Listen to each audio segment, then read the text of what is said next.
Hello, this is Allison Haikila. Thank you so much for joining me on my YouTube channel today.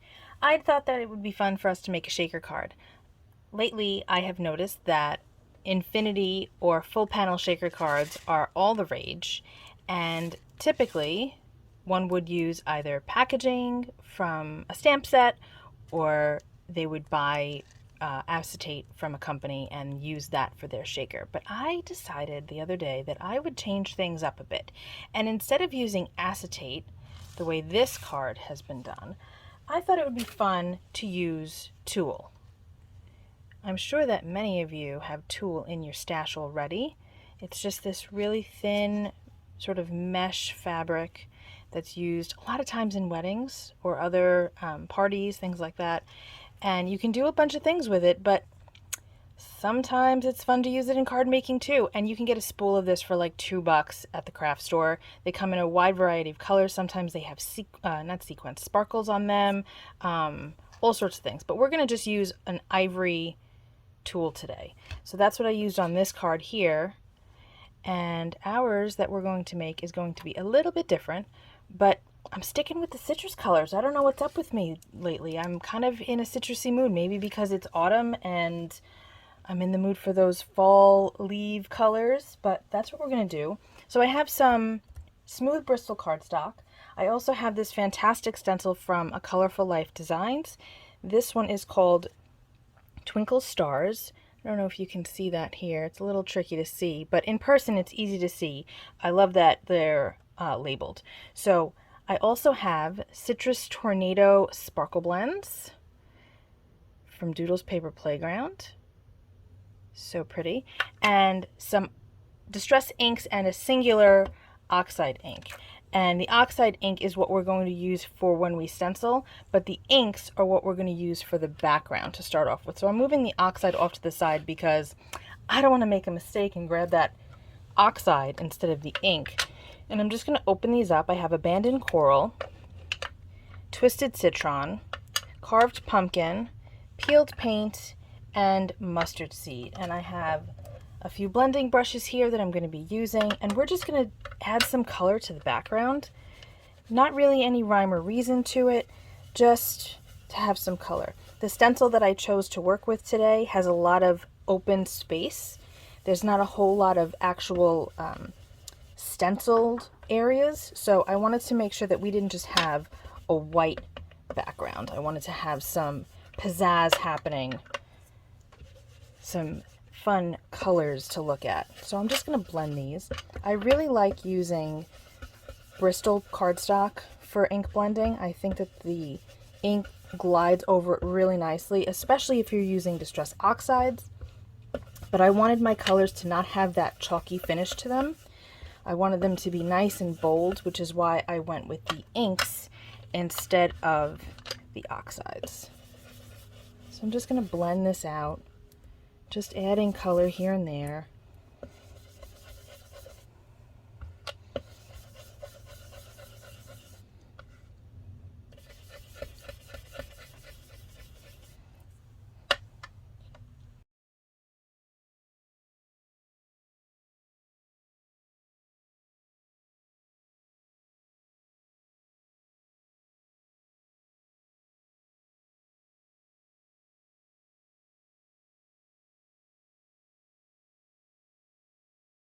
So the panel looks really nice now, but I decided that I wanted to get that peeled paint around the edges just to kind of darken it a little bit, to kind of give it almost a vignette feel. And I know that usually you don't put red on top of green because you get kind of a muddy brown, but in this case, I don't really mind. The colors that we're using kind of work with getting a little bit of brown. And the color that I plan on using for my sentiment is brown. So this totally works. And I'm not going crazy with adding this peeled paint color, just a bit. Again, just to kind of draw your eye in and sort of create a bit of a vignette feel. You could do something instead with like Vintage Photo or Walnut Stain or an even darker green like Rustic Wilderness, but I really wanted it to be sort of subtle. Just like that.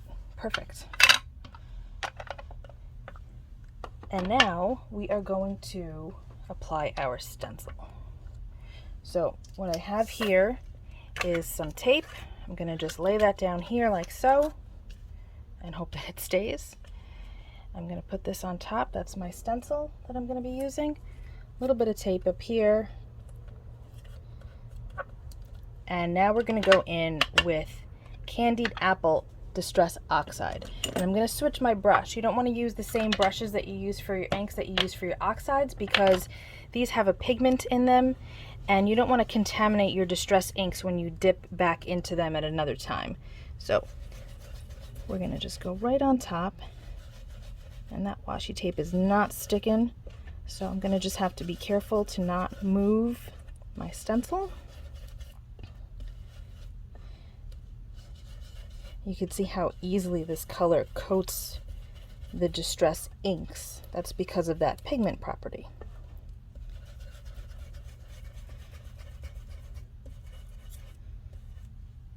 There we go. Let's take a quick little check. That looks pretty good. Loving that. I am going to heat set this now. I heat set the panel and I applied some anti-static powder. You can kind of see it here and there to the background just to make sure everything was really dry, because I'd like to emboss my sentiment and I don't want any stray embossing powder to get anywhere. Although we are using Clair, so it won't be a big deal. But I wanted to just go back to the cards I was showing at the beginning to show you what I've learned. So with these Clair, when you use the acetate to make these infinity shakers, you can put stuff on top and it's not a problem. You could put stuff inside as far as like your elements, your cutout or stamped elements, and that's not a problem. You can see that I heat embossed inside of this one. But with this, with the tool shaker, because it's a mesh, I had attached the sugar skull to the top, and now because there's adhesive kind of showing, let's say, where the mesh isn't or the tool isn't, some of the sequence is getting stuck under there. You can kind of see that happening. So I decided that I'm not going to put any elements on the outside of my tool. I'm going to put everything on the inside. So I'm going to keep it nice and flat without any extra stuff, because I don't want the sequence to get caught underneath any stamped images. So I decided that we're going to use the Happy Birthday Wishes to You, except I'm only going to use the Happy Birthday. I don't want to use the whole thing because I don't want to hide this background. I really like it. So we're only going to ink up the top part. And I know that some people will cut their stamps and things like that, but I figure I'm just going to mask off the area that I don't want to use, and we will ink up the rest. So I have my panel in my Misty.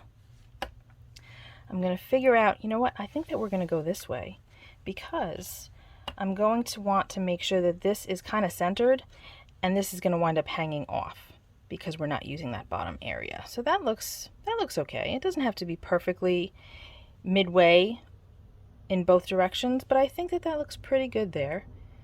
So I am going to pick this up with the door, and I just realized that since I'm using a cling stamp, I need to take out the foam pad that's in here, so let me do that. This is still going to work out just fine. Let's double check it though. Perfect. And I'm going to use just some scrap paper here to kind of mask off that area. You can use washi tape or whatever. You can even just wipe it off with your stamp cleaner, chamois, what have you, after the fact. But I'm taking some VersaFine Clair in Pinecone, and that's what we're going to use for our sentiment. And it's really easy to mask this off because it's so bold and linear. You shouldn't have any trouble with doing that. So this is the ink that I used. And now we are going to stamp this down. Rubber stamps stamp so nicely, and you don't really have to worry about them like splaying out, the way you do with a clear stamp. We're going to ink that up again. Make sure we have a nice even coat.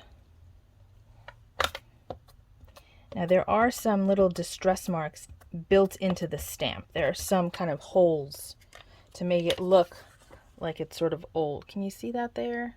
That's not supposed to get ink. But we do want to have pretty even coverage with the areas that are supposed to have the ink. That is much better. Okay, so now we're going to pop this out. I'm going to move this off to the side, and we are going to heat emboss it with some Clair.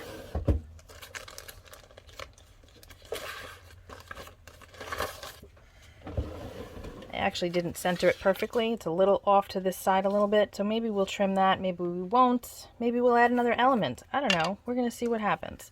I'm going to just add some clear embossing powder to this. You can see that it's sticking to some areas, but that is not a problem. I can just sweep that away really quickly. And again, since it's clear, it's not a big deal, but we're going to try and clean that up. So I'm going to heat set this off camera for you.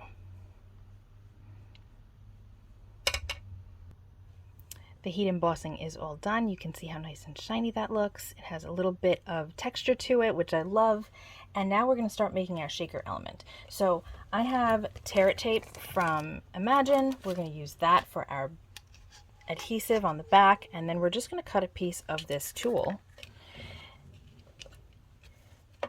And you can see that it really doesn't do anything to alter the way the card front looks. It gives a little bit of a haze. You can see the texture a bit of the tool, but not much. And I figure we've probably, most of us have a whole lot of tool in our stash, you know, and those rolls are so big. What are you using it for? So why not use it for some shaker cards and kind of kick it up a notch? Not everybody has the acetate, so this is a fun way to make an infinity or a full panel shaker without much fuss at all and without much supplies.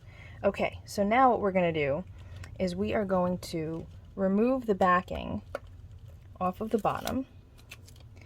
I'm going to fold this up just like that. Now again, this is a mesh, so you can still feel that it's tacky when you're touching it, and that's all right. We'll wind up attaching it to our card base. It'll stick really well, and that'll be it. But you do want to try to not touch it too much, otherwise it'll lose some of its stick, but you can always add more adhesive on top. It's not a big deal. Okay, so now we're going to fold over this first side, and you can ignore this for a minute. We'll chop that off shortly. We're going to peel off this side, but we're going to leave the top with the backing on it still, because we have to add our shaker bits to it. So now we have all of this mess here, so we're going to just chop that off. We don't need any of that. It's not going to affect the shaker at all. Remove that. Remove this. And now we have a nice little pouch that we can fill with our shaker bits. So I have, again, Citrus Tornado from Doodles Paper Playground. Got all sorts of fun citrusy colors. There's some little fruits in there. And we're going to just pour some of this in. Now I had tried using some glitter.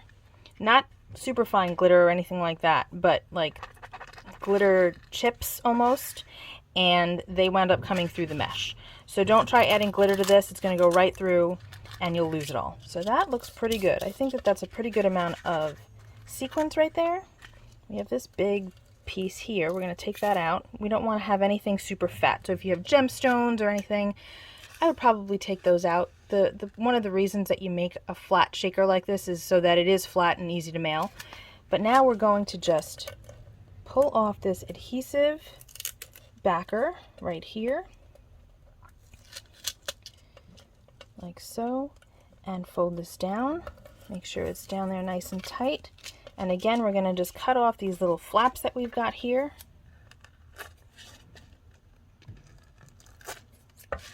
And now we have our shaker. How fast is that? And doesn't it look cool with the tool? It's a different look. It's a different vibe. I think it's really nice. So now all we have to do is add this to our card base. Of course, I am not one to leave my card base plain white typically. Occasionally you'll see me do that, but for the most part, I add color of some kind. So we are going to take some Twisted Citron, because that is one of my favorite colors of distress. And I'm going to just apply this down here. It doesn't have to be even.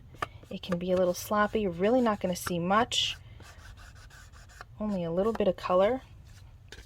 But it's just going to add a little something extra. And I like this color palette because it is definitely going to work for anyone, except for maybe babies. But the babies aren't going to care. If you give them a card and it's something shaky, they're going to love it. But look at how fun that is. It really pops.